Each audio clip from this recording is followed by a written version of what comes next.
de vos victoires aux élections municipales. Je suis fier de votre victoire aux élections sénatoriales. Je suis fier de ce que vous avez fait. Et je suis fier de ce que nous ferons tous ensemble après le 29 novembre prochain.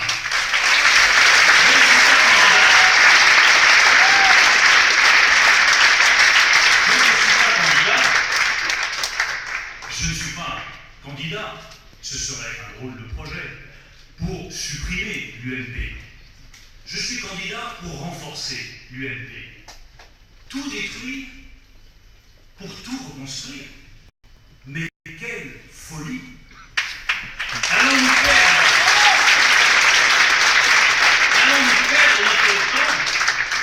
perdre notre temps à reconstruire un nouveau parti alors que le nôtre sur le terrain fonctionne bien et que les militants sont là et que les fédérations tournent? Allons-nous perdre notre temps à faire la cuisine politicienne au moment où les Français nous regardent? À quoi bon ce saut dans l'inconnu quand chaque jour le pouvoir en place vacille davantage et est sur le point de tomber? Il serait irresponsable de gaspiller notre temps à inventer de briques et de brocs un nouveau mouvement alors que nous avons l'UMP et que nous sommes fiers d'appartenir à l'UMP.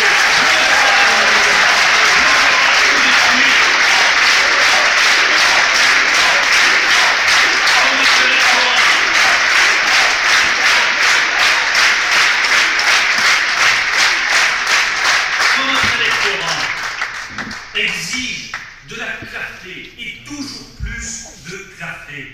Il serait incompréhensible de chercher une fusion avec l'UDI, dont d'ailleurs l'UDI elle-même ne veut pas. Fusion signifie confusion de nos idées et confusion de nos valeurs.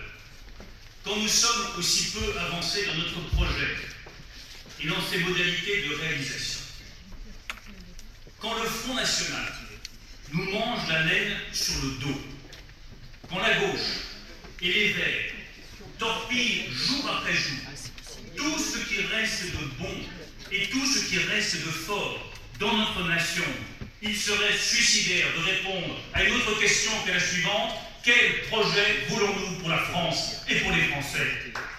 Pourquoi s'aborder un parti qui vient de gagner des élections municipales et de remporter le Sénat?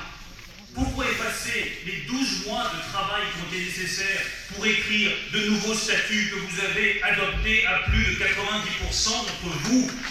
Pourquoi faire payer aux militants sur le terrain les erreurs des chefs à Paris depuis 2 ans?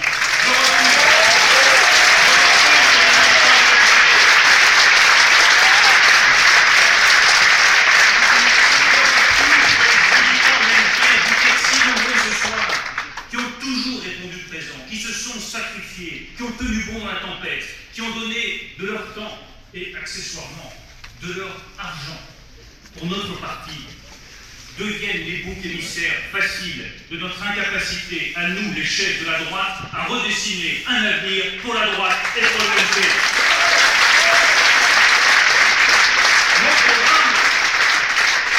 Mon programme est beaucoup plus simple. Au travail, tout de suite. Au travail pour les Français. Au travail pour la France. La droite qui se regarde le nombril matin, midi et soir, on oublie les querelles intestines, les petites phrases assassines, on oublie les petites ambitions personnelles, on oublie. Ouvrons grand les portes et les fenêtres. Je propose une révolution copernicienne à la droite. Parlons moins de nous, parlons enfin des Français. Voilà ce que je pense. Alors, on travaille tous ensemble pour assurer notre crédibilité. On travaille pour restaurer notre dignité de membre de l'UMP. Je ferai toute la transparence sur les affaires financières qui ont ruiné la crédibilité de l'UMP aux yeux des Français. Et à tous ceux qui me disent, parfois en catimini, à la fin du meeting, heureusement ils ne sont pas très nombreux, il faudrait peut-être mieux mettre la poussière sous le tapis. Pas trop parler de tout ça. Pas trop mettre ça en avant. Parce que, évidemment, ça ne joue pas tellement en notre faveur. Eh bien, ma réponse sera toujours la même. Jamais aucun Français ne nous fera confiance pour tenir les comptes de la nation si nous ne sommes même pas capables de tenir les comptes de l'UMP.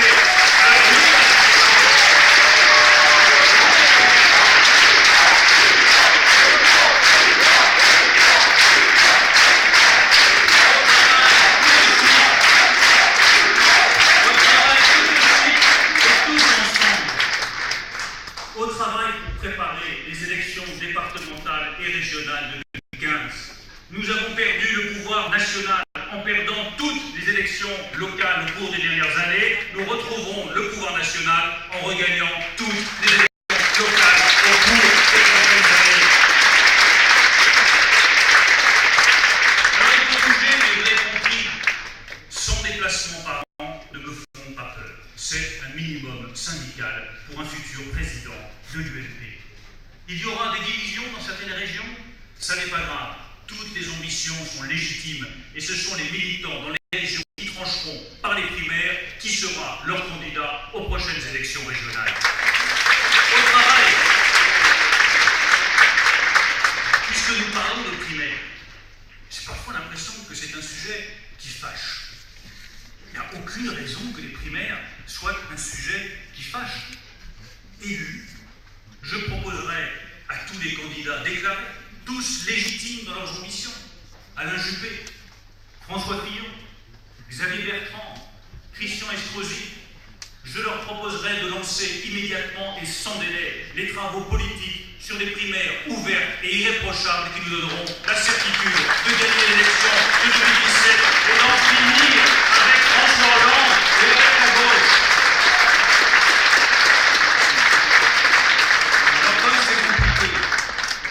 Et comme ces candidats légitimes ont sans doute mieux à faire que de se pencher sur les questions techniques, je mettrai aussi en place une mission d'évaluation sur les modalités techniques du vote dont les conclusions devront être rendues en septembre 2015 au plus tard. Au travail, tous ensemble, pour ce qui est le plus important, redéfinir le grand projet de la droite républicaine pour une France nouvelle et une France qui a changé. Dès janvier, je lancerai dans chacune de nos fédérations les assises du renouveau. Autorité de l'État. Cette autorité qui est tellement bafouée aujourd'hui. Quand je vois que le gouvernement actuel s'apprenne à donner raison à l'extrême gauche, aux casseurs, à la violence, en renonçant à la construction du barrage de Sivens. Moi je dis qu'on peut adapter le barrage de Sivens. J'en dis qu'on peut en réduire la taille. Mais je dis que la République n'a pas à se coucher devant les casseurs et devant la violence.